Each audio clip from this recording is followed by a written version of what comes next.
Good. And we're back in the room. Ladies and gentlemen, welcome to number 93 of the Late Late Breakfast Show. And this is one of our very special Trello episodes. And with me, I have Brian. So, Brian, what are you known for? And what would you like to be known for? Wow, it's a tough call. I am known for doing product marketing at Trello. I would love to also be known as a wonderful musician, songwriter. I think you are known as that. I noticed you did a... didn't you do the sound to an English TV show? Oh yeah, the show Skins. Skins, that was it. Yes, that was. Are you a fan? No, I'm not a fan of. Sorry, I'm not a fan of TV. Full stop. Oh, okay. But I do keep up with popular culture via an app. So I was aware of the thing, but filming, the passion in that scene was just emulated through the quality of the music in the background. Thank you. Glad we were able to bring the emotions to life for your ears.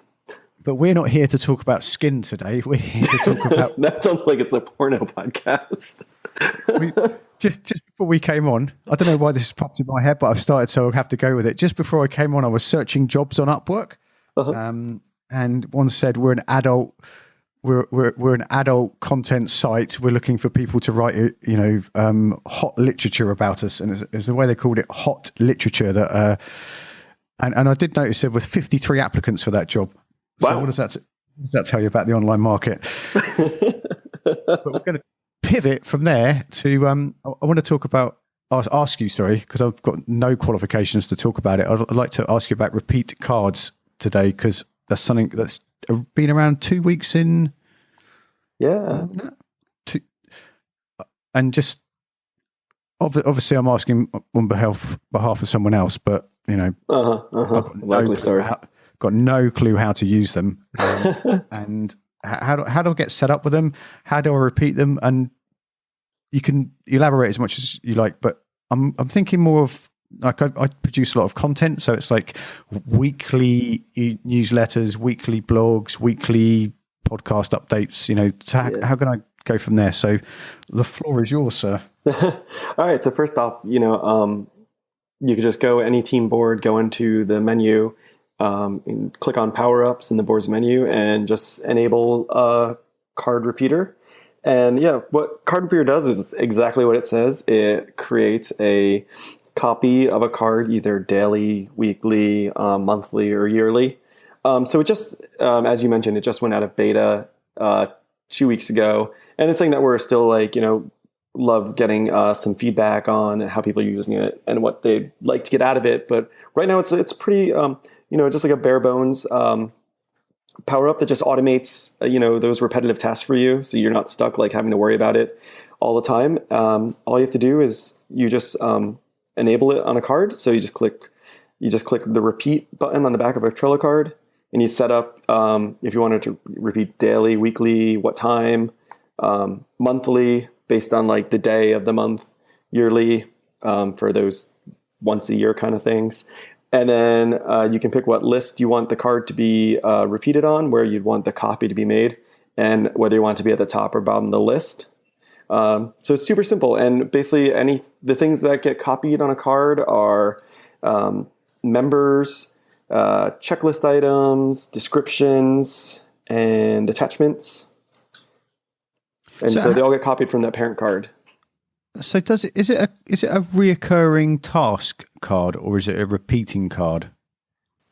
So I'd say I think when we were actually developing this, I was a part of the design sprint on this. We were initially actually kind of calling it recurring cards, but we just thought recurring was kind of like a blah word. I don't know, just recurring just sounds kind of too high and mighty. So we're just repeater. That's what it is. It makes a repetition, repeated copies of cards at set intervals.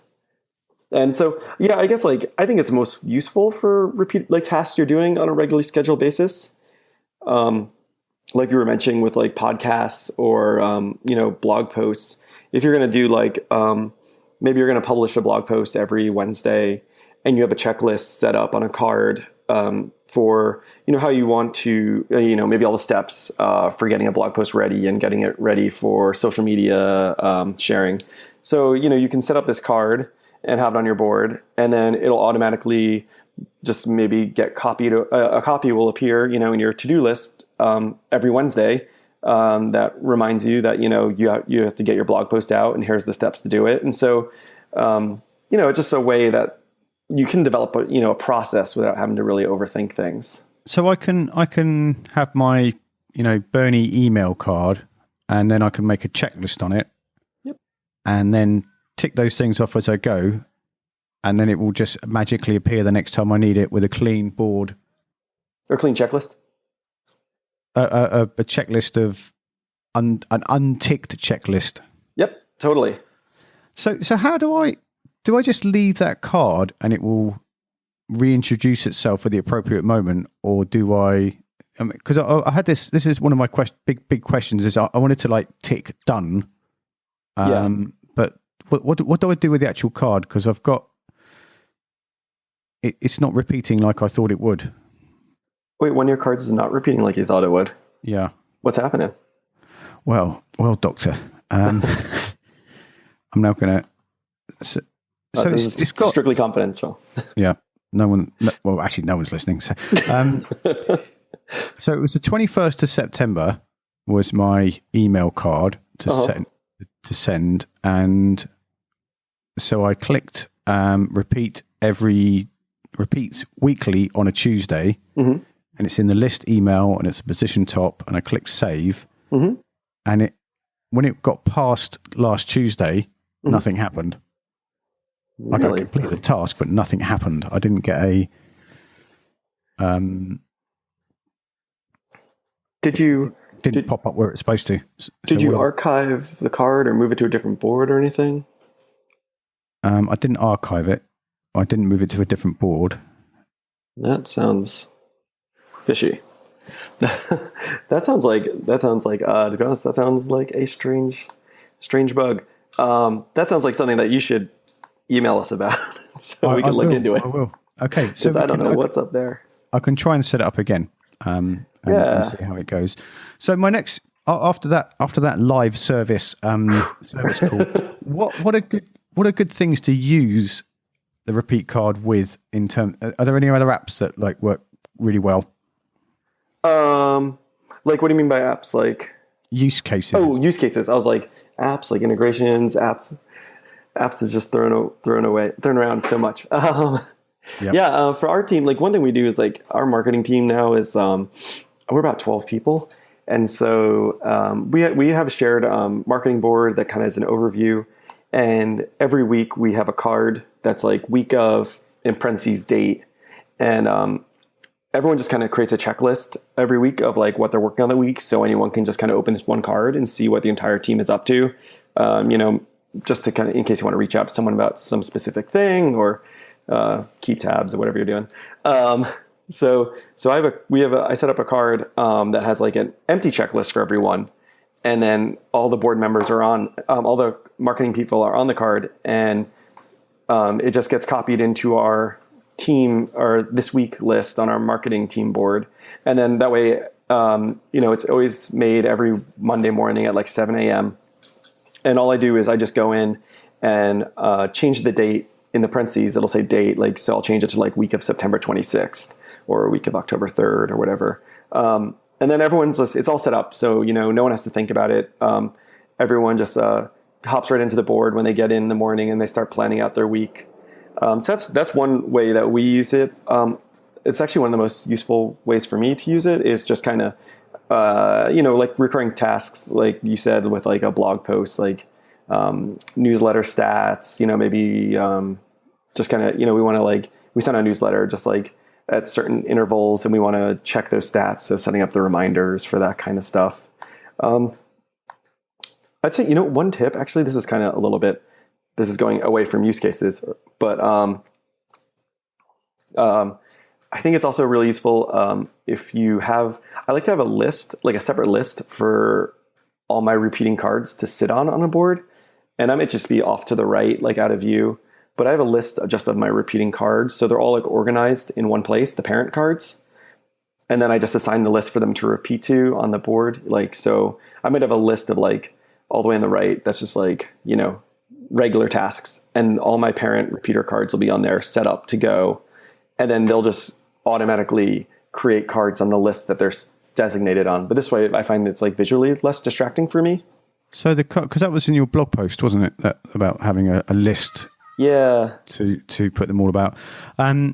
We also regularly set up like template, like we have like template cards a lot on our boards, even for not regularly repetitive tasks, but maybe like we publish like blog content maybe 3 to 4 times a week now. And, it's not always on the same day, so we don't have a repeated card for it, but we just like use the copy card feature a lot for like those tasks. So we have like a template list on boards that has every process, all checklist out, so we never miss anything. And I use that same list for my repeating cards as well. So that, just to get really minute here on detail, how much time do you think you save by doing the template and the copy thing? Because one over the course of my Trello practice, and as I get more and more, particularly into making content, is I'm trying to iron out all those little kind of copy and pasty down, like things like downloading stuff and then from one website and then uploading it to another thing, being able to get in and out with Google Drive. I try to avoid putting anything on my computer, which actually saves me loads of time. Yeah. So how, in terms of the time it takes to get used to setting that up and working it out versus how much time you save doing all these repetitive things, where do you think you are with that?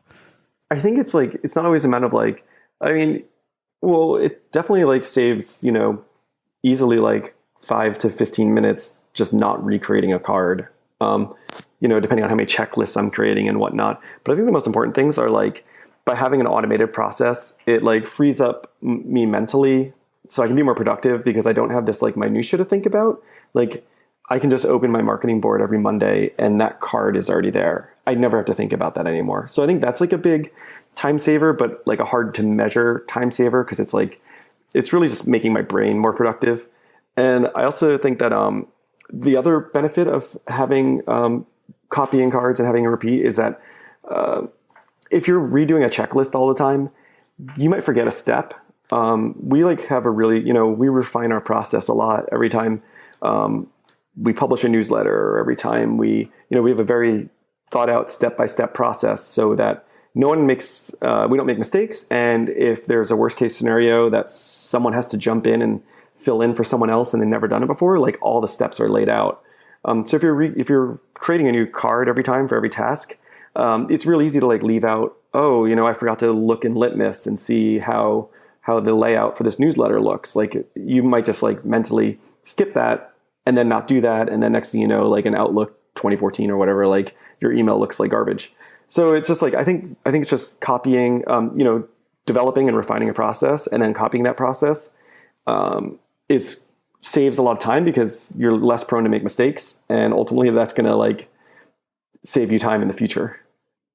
That's lovely. I really agree about the mental space because it's you, particularly if you need to be more creative. That's a lovely thing to free up there. The other thing I started to ask everybody is, how do you go about capturing things? Like if you're walking down if you need to remember the milk, or I must call my mum, or I've got to ask Danny about that when I get back, and you're on your mobile device, standing in the coffee queue.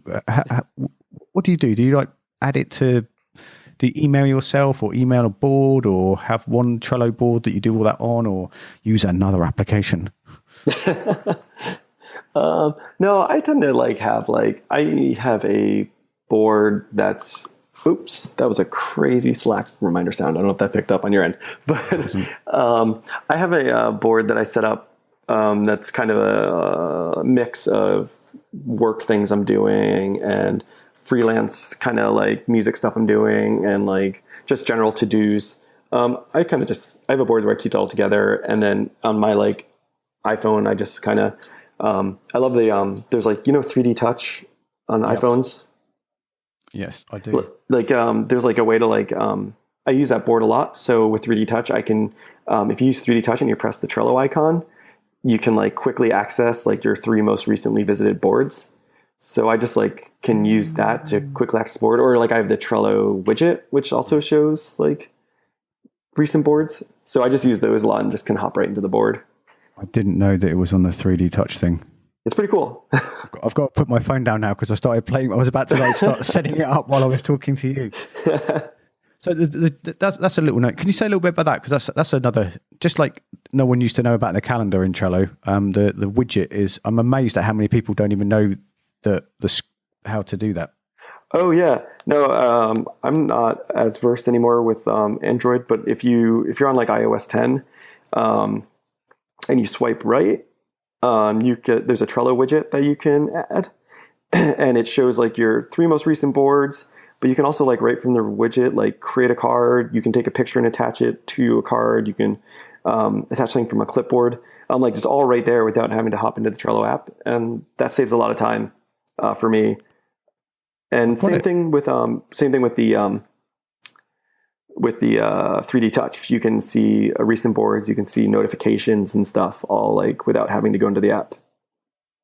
Brilliant. Okay, so what's okay, I'm going to come clean here. I was looking at my 3D Touch while you were talking and going, "Oh yeah, he's right." So I forgot on my closing question. So what can people look out for? There we go. Just made that up on the spot. What's Brian's recommendation for Trello? What a crap way to end a podcast. I think down the road coming up in Trello, I really we're working on making Trello faster.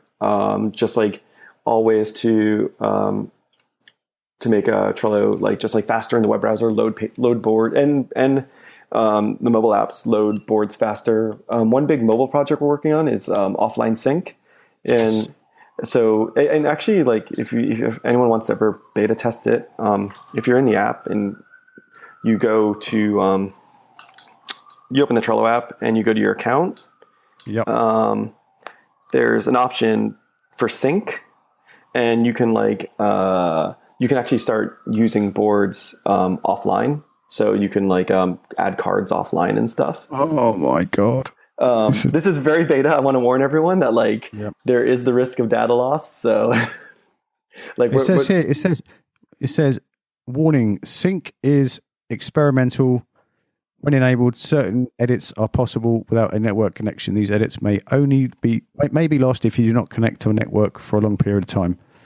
I've waited years for this. I have a tube journey, like here in sunny London. I have to go underground for 10 minutes. It's actually 12 minutes. That's how geeky I am. I've counted it. So underground for 12 minutes, and that's the only time I really need to use Trello offline. Yeah, well, that's not too long. You should have no trouble syncing. So you can create cards, you can move cards, and then they'll sync when you get back online. That is a huge job though, because I was listening to I think it was Joel or what's the CEO of Trello called? Michael Pryor. Michael Pryor talking in a podcast about the syncing thing, and everyone's like, we want it to offline access, but if you have, correct me if I'm wrong here because I probably am, if you have like 10 people using a Trello board and they all go offline and come back online, getting it to sync is a huge job, isn't it? Yeah, and they've worked some ways out around that. I'm not sure if it's, and I might be getting this wrong, so don't quote me on this, but it might be something where, I think it's something where like whoever kind of made the last action wins. That's it. Yeah, that's it. But it's a hard problem to solve. It's like, how do you know how to do all that? And this is probably something that's going to be refined and improved upon. But other big things, like, we're just we're working with more developers to build more power-ups and add more power-ups so that, people can integrate the apps they love into their Trello workflow. And then we're also going to be making more stuff like card repeater and custom fields, more apps, more Trello-built power-ups so that you can really customize and add more little things to your Trello workflow that aren't really third-party integrations in the power-up field, in the power-up area. Brilliant. Thank you for saving my bad last question there and popping in with the offline mobile sync to save the whole podcast. Where's the best place for people to find you online, and what do you like to hear about, and all this type of stuff? Oh yeah, you can just reach out. It's on Twitter, Brian Servino at Brian Servino, BrianCervino, and yeah, and reach out about anything. I'd love to hear. I always love to hear about like how people are using Trello. How they're using power ups, how they're kind of like. I love hearing how people are using more and more like multiple power ups on a board. To this idea, like you can build like your custom app, like the ultimate editorial calendar by like integrating like the way you use like lists set up in a certain way, and the way you can use power ups in certain ways, and just like you can kind of almost like build your own, perfect customized app for you. I always love hearing those kind of stories. It's really cool because that's a really, really good one. I've got a blog post that's been brewing for ages. I'm just too chicken to hit publish about using MailChimp and Publicate, because you should do it. MailChimp, Publicate, Google Drive is just a joy to use. I can't believe I'm getting a hot flush here talking about software. You should reach out to us. Maybe we can sometimes we have guest posts and stuff, and you should email me about this. I will. I'll get it. I'll come back to you in about 6 months when I plucked up the courage. But thank you very much for your time today. Always great to speak to you, and we'll have you around here soon. Sounds great. Have a great weekend. Thanks, Brian. Take care. Bye-bye. Bye.